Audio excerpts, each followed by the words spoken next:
The Department of Environment DoE has opened 2 investigation papers IP in connection with the Pulau Burung landfill fire here last Wednesday. State Department of Environment Director Sharifah Zakiah Syed Sahab said the IPs were opened under Sections 29A and 34A of the Environmental Quality Act EQA 1974. Section 29A is for open burning, while Section 34A is to look at the compliance of the landfill to EIA conditions imposed on them.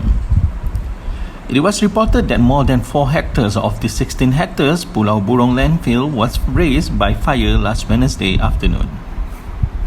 However, pollutants at the landfill began affecting those at nearby Ladang Byram and Kampung Kebun, resulting in the evacuation of some 400 residents from both villages.